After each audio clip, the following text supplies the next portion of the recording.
Quelle chance que nous avons d'appartenir à cette génération, la génération de Traoré, la génération de Kémy Séba, et cette génération qui est debout, la génération qui est debout contre l'impérialisme, la génération qui est debout contre la néocolonisation. Quel privilège d'être de ceux qui croient que ce pays va se mettre debout.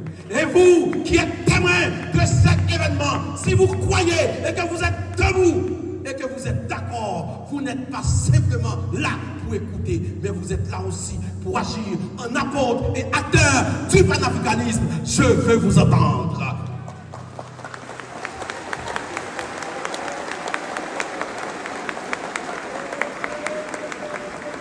Mesdames, mesdemoiselles et messieurs, lorsqu'en 1804, nous avons conquis notre indépendance au prix du sang, ce n'était pas la fin de notre combat, mais au contraire, une nouvelle page allait s'ouvrir, où nos oppresseurs ont déposé l'occupation physique pour nous occuper mentalement. Et rappelez-vous, lorsque la France a délégué Maurice Gaspard pour dire quel outil peut-on utiliser pour coloniser ce peuple, qu'a-t-il dit?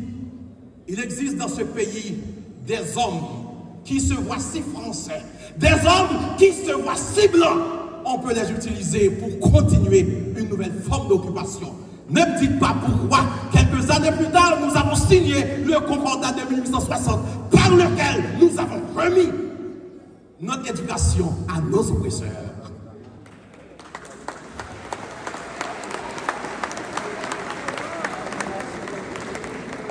Le premier combat de peuple part de la connaissance de soi. Il est temps de nous demander qui nous sommes, d'où nous venons. Ceci nous aide à comprendre que ce combat dans lequel nous nous engageons, c'est un combat difficile. Regardez, tout autour de nous, c'est un mensonge. Les oppresseurs sont si puissants. Physiquement, vous ne les voyez. Mais ils utilisent un outil puissant qu'on appelle éducation. Et il y a ceux qui viennent de l'université fraîchement. Si on leur demande quel a été le premier philosophe du monde, ils ne vont pas hésiter pour vous dire Thalès. Citez les premiers philosophes, Thalès, Anaximandre, Anaximède. Mais mes chers amis, réfléchissons pour la première fois, peut-être pour toujours dans l'histoire et dans le temps. Si Thalès a appris la philosophie en Égypte auprès d'Imhotep, comment peut-on voir que Thalès comme le philosophe du monde? Réfléchissons un instant. Ceci, c'est un exemple vivant pour nous montrer comment et combien les colonisateurs sont si puissants, ils continuent encore à occuper votre esprit. Ce n'est pas sans raison que vous allez vous voir. En tant que Noirs, nous sommes les seuls peuples. Nous avons un Dieu qui semble à nos oppresseurs et un diable qui nous ressemble.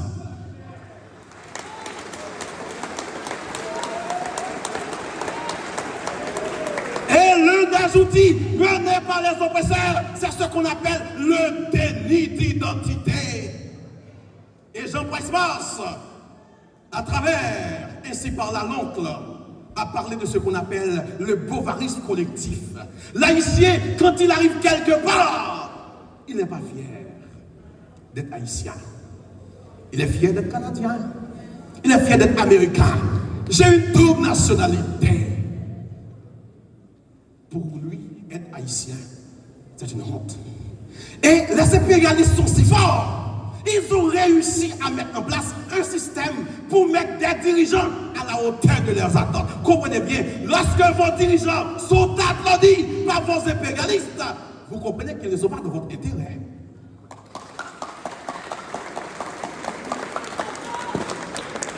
Assimi Goïta, Ibrahim Traoré, Tchani, ils ne sont pas aimés parce qu'ils font un travail contre l'intérêt des oppresseurs. Et c'est de même, mes chers amis, vous devez réfléchir lorsque ce sont les oppresseurs qui décident qui vous dirige. Et vous allez voir, ceux qui vous dirigent, ils n'ont pas été choisis parce qu'ils sont dans votre intérêt.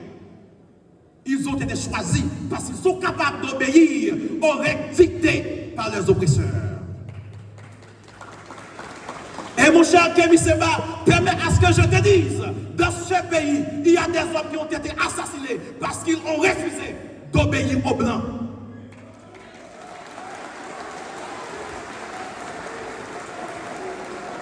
C'est le cas de Rosalvo Bobo. En 1915, lorsque les Américains ont débarqué en Haïti, ils ont décidé à le mettre président. Quand il dit, je préfère mourir, m'envelopper de mon drapeau, au lieu de servir les étrangers.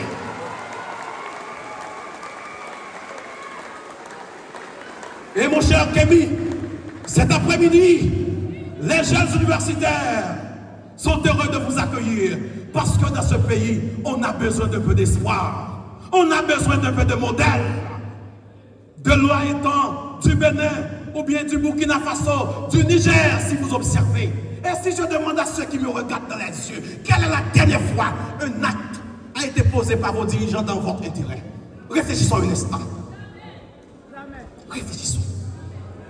Qui dernière fois, messieurs, dames? Qui dernière fois, messieurs, dames, pendant la vivre là, nous, les dirigeants pays, ça, déposons action qui fait nous plaisir, non intérêt nous. Alors, qu'attendez-vous pour monter à bord? Pour dire, nous savons que le combat que nous menons est un combat difficile. Nous savons que nous risquons de perdre nos vies. Mais nous sommes sûrs, lorsque le moment sera venu, lorsque nous accueillerons les générations montantes, nous leur disons, ça n'a pas été facile. Nous avons vécu, nous avons combattu, et nous vous passons la flamme du combat. Mes chers amis, nous ne devons pas nous laisser asphyxier par ce que vit le pays, par lequel tout le monde se sent comme si c'était un étranger d'Haïti. On rêve tous d'aller ailleurs pour une meilleure vie. Mais cette meilleure vie, mes chers amis, nous sommes des fous. Comme dirait Franck Etienne, fou qui fourait, fou yaya. Si nous croyons que le nouvel haïtien dont nous avons besoin, c'est le blanc qui va le fabriquer pour nous, nous nous trompons. Si nous croyons que ceux qui placent les chefs d'État, ceux qui dictent leurs lois pour placer des ministres, des responsables, c'est de notre intérêt, nous nous trompons. Et aujourd'hui, mes chers amis, je veux que vous compreniez Kémy Séba n'est pas un étranger, mais c'est un frère. Un frère qui vient d'Afrique. Il est béninois, comme nous tous, nous sommes des descendants du Bénin. Il va pouvoir prendre la parole ce soir pour nous pouvoir. No es absolutamente un alma intelligente. Une âme qui tue n'est absolument pas une âme intelligente. Kémy Séba n'est pas une âme qui tue. Il n'est pas une âme qui tue. C'est une âme qui fortifie les âmes endormies sous les fracas des impérialistes qui les ont discriminés. C'est une âme qui renforce le mental des peuples endormis pour sortir des pattes maudites des impérialistes occidentaux. Et c'est pourquoi, dans ce contexte de son avènement en Haïti, tantôt à Café Philo, à Port-au-Prince, tantôt au Centre Le Pen de Gonaïve, tantôt à Cap-Haïtien, de la brise de mer à la faculté de droit du Cap-Haïtien, il nous a lancé des messages vibrants sur le fait que Haïti, c'est un pays bloqué par les puissances occidentales et que l'ennemi numéro 1 d'Haïti, ce ne sont pas les gangs haïtiens. L'ennemi numéro 1 d'Haïti, ce n'est pas le peuple haïtien, mais l'ennemi numéro 1 d'Haïti, c'est la puissance de l'Amérique et la puissance impérialiste occidentale. La puissance de l'Amérique se dit exactement comme la terre du diable. Et est-ce pourquoi à Madrid, Kémy Séba et son équipe a été un peu retardée. L'équipe de Kémy Séba a été retardé à Madrid parce que l'impérialiste occidental a peur de lui. Il sait très clairement que venir en Haïti, ça va susciter de débats révolutionnaires autour du panafricanisme, et on a le centre du panafricanisme en Haïti avec sa présence, puisque le panafricanisme est une option pour la reconstruction d'Haïti.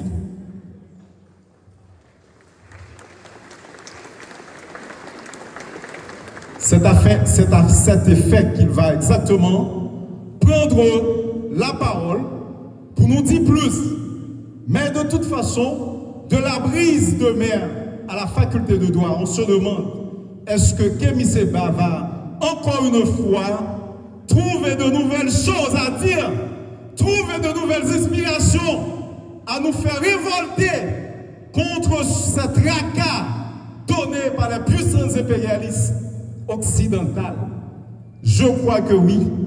Toujours de nouvelles choses, toujours de nouvelles aspirations, toujours de nouvelles inspirations, toujours de nouvelles sources d'imagination, puisque les sources, je dis les sources à dire pluriel, épistémologiques de Kémy Séba sont profondes, nombreuses, comme disait tant d'autres Saint Louverture. L'arbre est émanché de vivaces racines et ces racines sont profondes et nombreuses. Merci, bonne écoute. Applaudissez s'il vous plaît le docteur honoris causa